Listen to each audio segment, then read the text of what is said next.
Kebidanan Universitas Medika Suherman. Dan di sini saya akan menampilkan sebuah konseling yang berjudul Jarak Ideal Antar Kehamilan.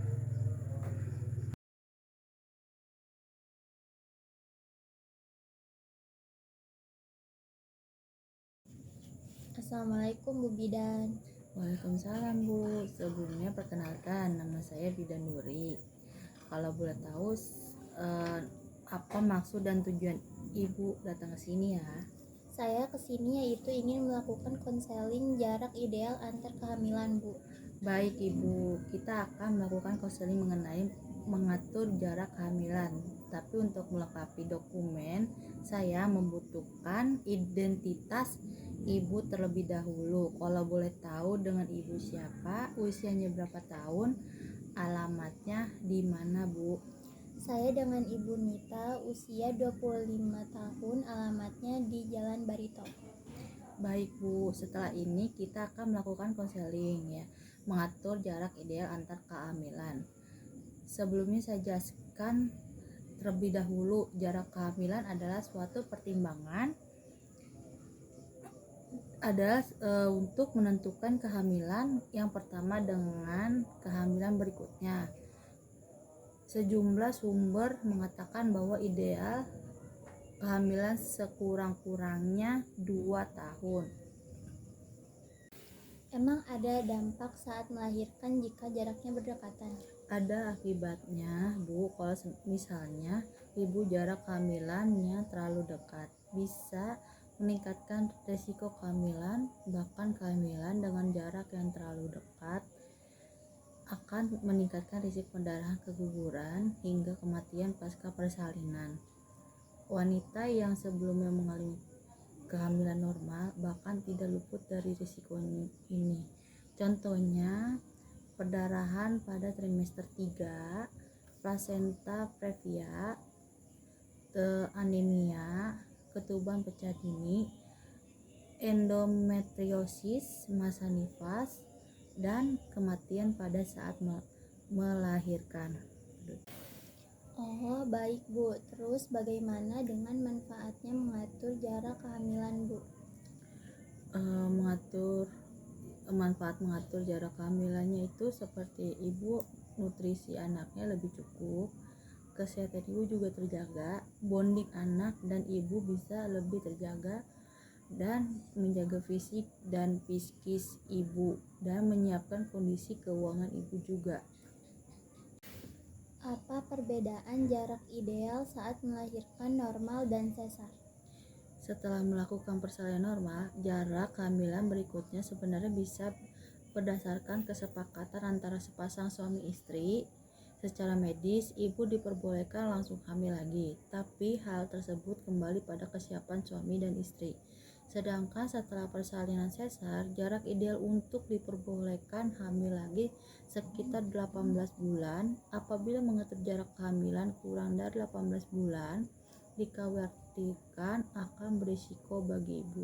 Hal ini dikarenakan luka jahitan bekas operasi yang baru sembuh atau bahkan masih dalam masa pemulihan dapat tegang kembali akibat pertumbuhan janin. Terus lalu bagaimana mengatur jarak kehamilan dengan alat kontrasepsi Bu Bidan? Kontrasepsi yang baik harus memiliki syarat yaitu aman, dapat diandalkan, murah, dapat diterima oleh orang banyak, dan dapat dipakai dalam jangka panjang. Dan untuk mencegah jarak kehamilan kurang dari 2 tahun, maka BPKBN menyarankan agar pasangan suami istri untuk mengikuti program KB atau keluarga berencana dengan menggunakan alat kontrasepsi seperti PKB atau kondom. Hubungan tumbuh kembang remaja dengan jarak kehamilan. Jarak kelahiran yang terlalu dekat akan menimbulkan terjadi konflik antar saudara. Hal ini timbul karena jarak yang dekat menyebabkan perkembangan antara saudara menjadi sama, termasuk perkembangan emosional. Hal ini menyebabkan kakak atau adik menjadi sulit mengalah. Konflik yang lebih sering dialami oleh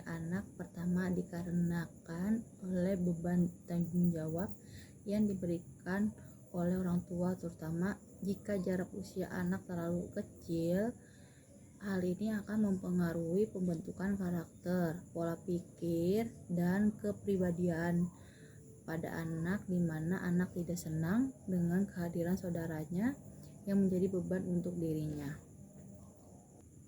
Misalnya kayak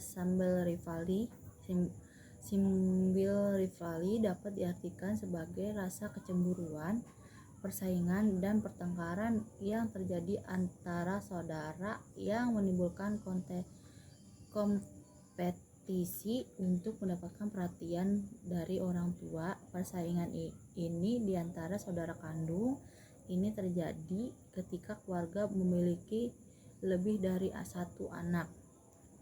Pada kejadian sibling rivali ini, anak memiliki kecenderungan sikap yang lebih nakal dikarenakan perasaan cemburu dan tersaingi atas kehadiran adik barunya.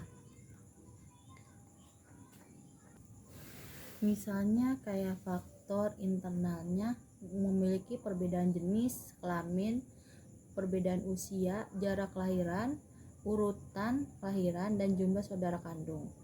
Dan faktor eksternalnya itu meliputi jenis pola asuh atau sikap orang tua.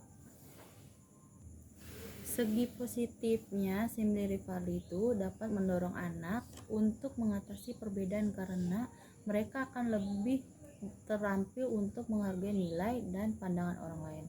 Selain itu, dengan sibling rivalry, anak juga akan belajar untuk berkompromi dan bernegosiasi serta mengontrol sifat agresifnya.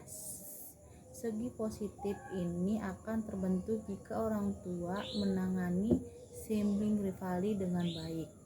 Segi negatifnya itu dirasakan secara berbeda oleh masing-masing anak, tergantung pada karakter dan pola asuh yang diberikan oleh orang tua kepada anak. Lingkungan juga sangat mempengaruhi pada dampak yang terjadi terhadap anak. Sibling rivalry juga dapat berpengaruh pada hubungan anak tersebut dengan teman-temannya di sekolah. Bila terjadi ketidakadilan di rumah yang membuat anak menjadi stres, bisa membuat anak menjadi lebih temperamen dan agresif dalam kelakuannya di lingkungan luar atau sekolah.